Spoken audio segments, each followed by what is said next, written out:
दोस्तों नमस्कार, हाजिर है एक बार फिर से आज की बड़ी और ताजा खबरों के साथ। बस आपसे निवेदन है, कृपया वीडियो को लाइक कर दें, चैनल को सब्सक्राइब कर लें और घंटी बटन जरूर दबा दें। वहीं पहली बड़ी खबर है, बीजेपी में मची भगदड़। योगी कैबिनेट से मंत्री दारा सिंह चौहान ने भी दिया इस्तीफा, अखिलेश यादव से की मुलाकात। यहां आपको बता दें कि उत्तर प्रदेश विधानसभा चुनाव के लिए जारी प्रचार के बीच बीजेपी को एक और बड़ा झटका लगा है। स्वामी प्रसाद मौर्य के बाद अब दारा सिंह चौहान ने भी मंत्री पद से इस्तीफा दे दिया है। दारा सिंह मऊ जिले की मधुबन विधानसभा सीट से विधायक हैं। उन्होंने राज्यपाल को भेजी चिट्ठी में योगी सरकार पर दलितों, पिछड़ों और युवाओं की अनदेखी करने का आरोप लगाया है। मंत्री पद से इस्तीफा देने के बाद दारा सिंह चौहान ने अखिलेश यादव से मुलाकात की। सपा अध्यक्ष और उत्तर प्रदेश के पूर्व मुख्यमंत्री अखिलेश यादव ने कहा कि सामाजिक न्याय के संघर्ष के अनवरत सेनानी श्री दारा सिंह चौहान जी का सपा में ससम्मान हार्दिक स्वागत है। सपा व उसके सहयोगी दल एकजुट होकर समता समानता के आंदोलन को चरम पर ले जाएंगे, भेदभाव मिटाएंगे,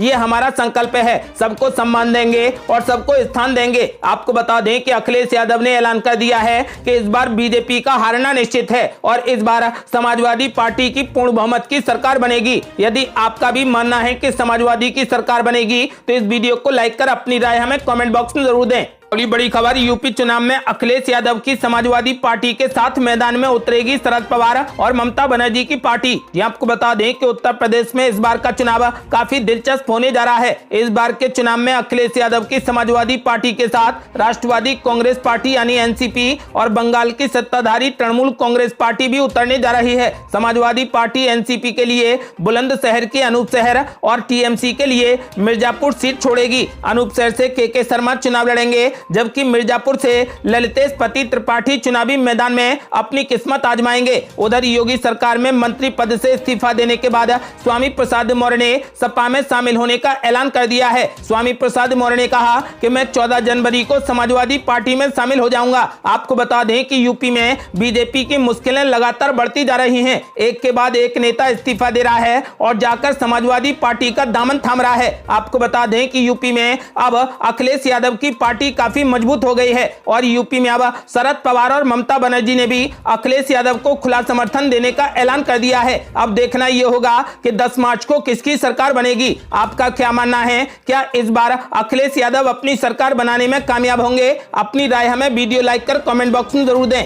अगली बड़ी खबर, बीजेपी ने लिया बड़ा फैसला, मथुरा से नहीं बल्कि अयोध्या से चुनाव लड़ेंगे मुख्यमंत्री योगी आदित्यनाथ। ये आपको बता दें कि उत्तर प्रदेश के मुख्यमंत्री योगी आदित्यनाथ इस बार विधानसभा चुनाव में उतरने जा रहे हैं। पहले बताया जा रहा था कि योगी मथुरा विधानसभा सीट से चुनाव लड़ेंगे, लेकिन अब जानकारी मिली है कि योगी आदित्यनाथ मथुरा से नहीं बल्कि राम की नगरी अयोध्या से चुनाव लड़ने जा रहे हैं। बीजेपी से जुड़े सूत्रों ने इस बात की जानकारी दी। बताया गया है कि दिल्ली में हुई कोर कमेटी की बैठक के बाद तमाम सीटों को लेकर फैसला हुआ। इस दौरान योगी आदित्यनाथ की सीट को लेकर भी चर्चा हुई। सूत्रों के मुताबिक योगी आदित्यनाथ को पार्टी अयोध्या से उतारना चाहती है। हिंदुत्व के फैक्टर को ध्यान में रखते हुए यह फैसला लिया गया है। साथ ही मथुरा सीट से श्रीकांत शर्मा को ही पार्टी टिकट देने जा रही है। हालांकि यह भी बताया गया है कि कुछ मंत्रियों की सीट बदली जा सकती है। बता दें कि योगी आदित्यनाथ यूपी ही नहीं बल्कि देश भर में बीजेपी के लिए हिंदुत्व का एक बड़ा चेहरा माने जाते हैं। इसलिए वो जिस भी सीट से चुनाव लड़ेंगे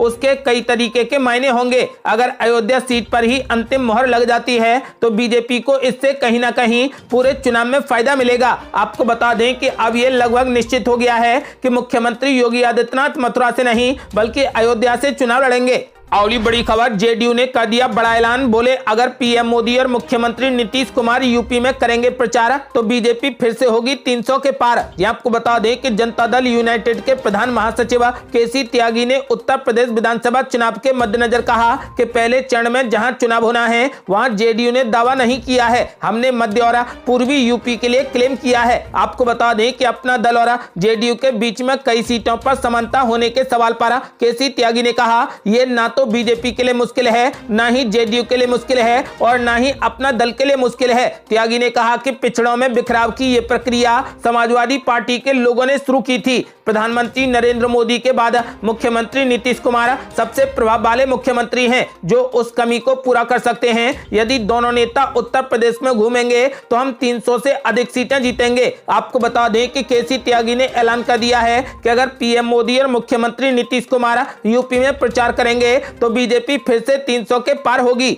अगली बड़ी खबर, संजय राउत ने कर दिया बड़ा ऐलान, बोले यूपी में परिवर्तन की लहर, शिवसेना यूपी में 50 सीटों पर लड़ेगी चुनाव। ये आपको बता दें कि शिवसेना सांसद और वरिष्ठ नेता संजय राउत ने यूपी चुनाव को लेकर बीजेपी पर जमकर निशाना साधा। संजय राउत ने कहा कि अब एक बड़े प्रदेश में मंत्रियों और विधायकों ने बीजेपी से दूरी बनाना शुरू कर दिया है। यूपी में ये तो अभी शुरुआत है और ये होता रहेगा। पार्टी के मंत्री और विधायक छोड़कर जा रहे हैं। स्वामी प्रसाद मौर्य के बारे में लोग बताते हैं कि वो हवा का रुख जानते हैं। आपको बता दें कि संजय राउत ने ऐलान कर दिया है कि वो हारने वाली पार्टी में नहीं रहते हैं, वो ओबीसी के बड़े नेता हैं। संजय राउत ने कहा कि यूपी परिवर्तन की ओर है। शिवसेना नेता संजय राउत ने आगे कहा कि उत्तर प्रदेश को अगर बचाना है तो सभी विपक्षी पार्टियों को मतभेद भुलाकर साथ आना चाहिए। समाजवादी पार्टी को, एनसीपी और कांग्रेस को भी साथ लेना चाहिए। यूपी में परिवर्तन की लहर है। शिवसेना ने उत्तर प्रदेश विधानसभा चुनाव में पार्टी के मैदान में उतरने की भी बात कही है। उन्होंने कहा कि वो उत्तर प्रदेश जा रहे हैं। उन्होंने दावा किया है कि शिवसेना उत्तर प्रदेश में 50 से लेकर 100 सीटों पर चुनाव लड़ेगी।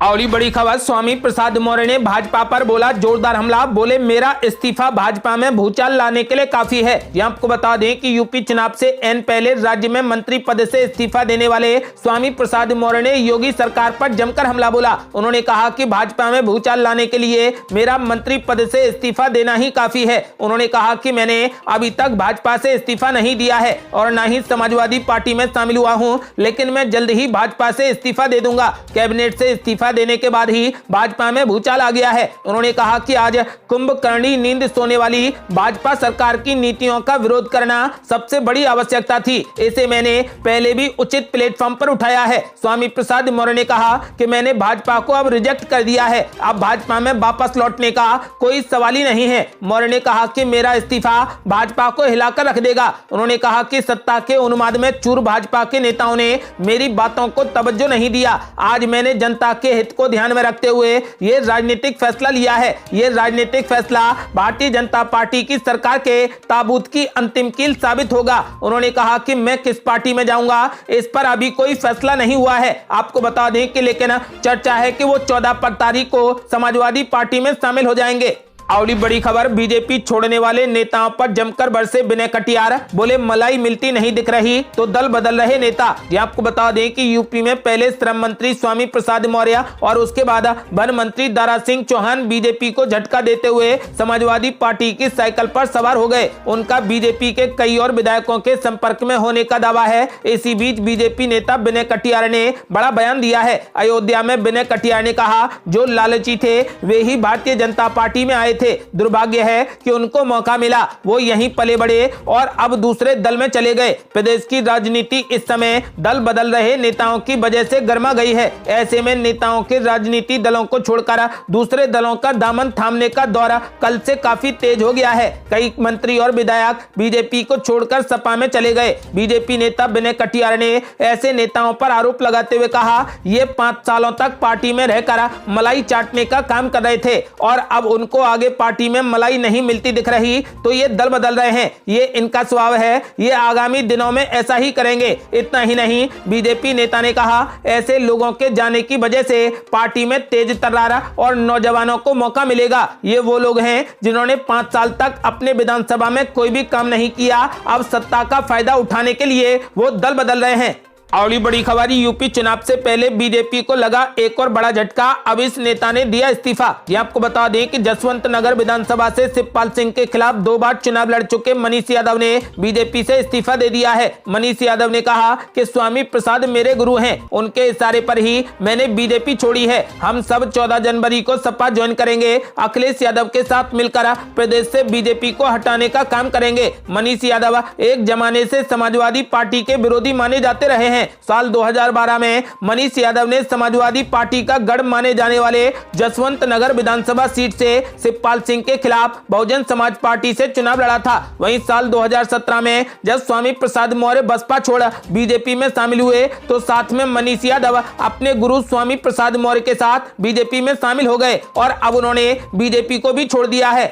और ये बड़ी खबर, बीजेपी ने भी दिया सपा और कांग्रेस को जोरदार झटका, कई विधायक बीजेपी में हुए शामिल। जी आपको बता दें कि उत्तर प्रदेश के सहारनपुर जनपद के बेहट से कांग्रेस विधायक नरेश सैनी, सिरसागंज से समाजवादी पार्टी के विधायक हरिओम यादव और सपा के पूर्व विधायक धर्मपाल यादव भारतीय जनता पार्टी में शामिल हो गए। इस दौरान यूपी बीजेपी के अध्यक्ष स्वतंत्र देव सिंह के साथ दोनों उप मुख्यमंत्री मौजूद रहे। हरिओम यादव ने इस दौरान कहा कि स्वामी प्रसाद मौर्य फूके हुए कारतूस हैं और उत्तर प्रदेश में बीजेपी की पूर्ण बहुमत की दोबारा सरकार बनेगी। उन्होंने कहा कि बिना शर्त के वो बीजेपी में ज्वाइन हुए हैं, पार्टी को वो मजबूत करेंगे। राम गोपाल यादव जैसे लोगों के होने से समाजवादी पार्टी अब खत्म हो गई है। वहीं नरेश सैनी ने कहा कि बीजेपी की नीतियों से प्रभावित होकर उन्होंने बीजेपी को ज्वाइन किया है। मुख्यमंत्री योगी आदित्यनाथ और प्रधानमंत्री नरेंद्र मोदी के नेतृत्व से प्रभावित होकर उन्होंने बीजेपी पार्टी को ज्वाइन किया है। आपको बता दें कि फिलहाल सभी दलों से एक दूसरे के दल में जाने का सिलसिला जारी है। नेता लगातार पार्टी बदल रहे हैं। आपको बता दें कि बीजेपी के नेता सपा में जा रहे हैं और सपा के नेता बीजेपी में आ रहे हैं। इस दौरान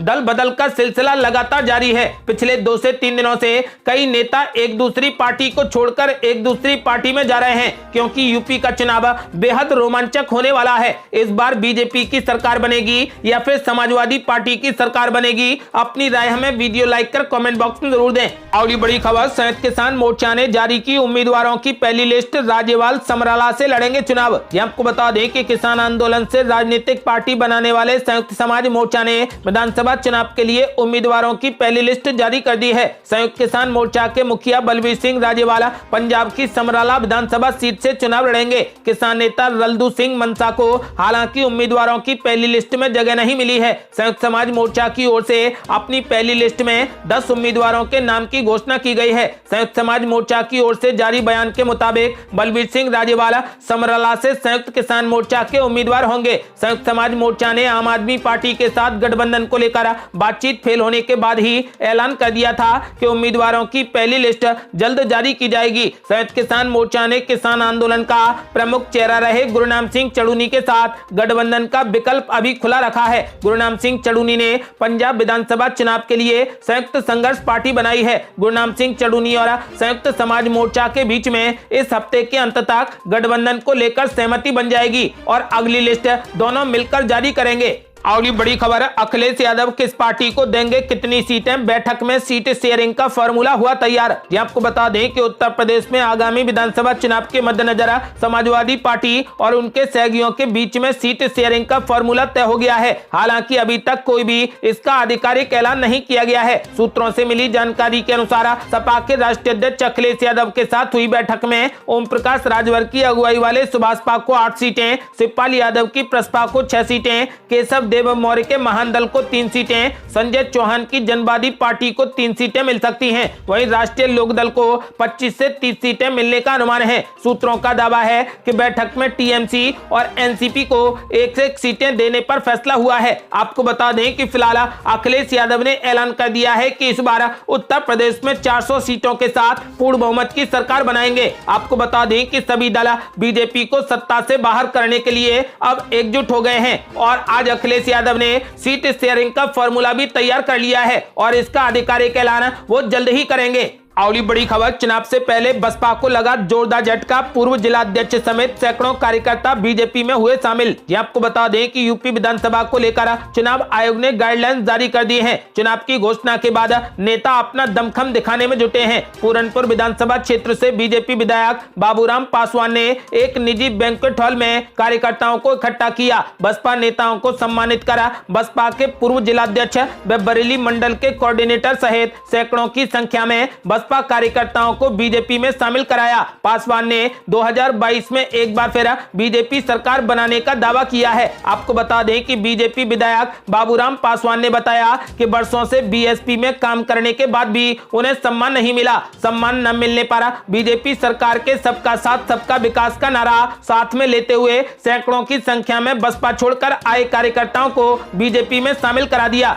अगली बड़ी खबर, भाजपा ओबीसी मोर्चा ने किया जमकर प्रदर्शन, पंजाब सरकार को बर्खास्त करने की मांग। ये आपको बता दें कि पंजाब में प्रधानमंत्री नरेंद्र मोदी की सुरक्षा में हुई चूक के मामले को लेकर भाजपा ओबीसी मोर्चा ने चित्तौड़गढ़ कलेक्ट्रेट चौराहे पर नारेबाजी कर जमकर प्रदर्शन किया और मानव श्रृंखला बनाकर जिला कलेक्ट्रेट चौराहे पर प्रदर्शन किया। साथ ही पंजाब सरकार को तुरंत बर्खास्त करने की मांग की। आपको बता दें कि चित्तौड़गढ़ भाजपा ओबीसी मोर्चा के कार्यकर्ताओं ने कलेक्ट्रेट पर नारेबाजी कर जमकर प्रदर्शन किया और चित्तौड़गढ़ के भारतीय जनता पार्टी के ओबीसी मोर्चा के कार्यकर्ताओं ने पंजाब में प्रधानमंत्री के सुरक्षा के चूक के मामले में कांग्रेस सरकार पर हमला बोलते हुए कलेक्ट्रेट पर मानव श्रृंखला बनाकर नारेबाजी करते हुए प्रदर्शन किया। साथ ही उन्होंने पंजाब सरकार को तुरंत बर्खास्त करने की मांग की।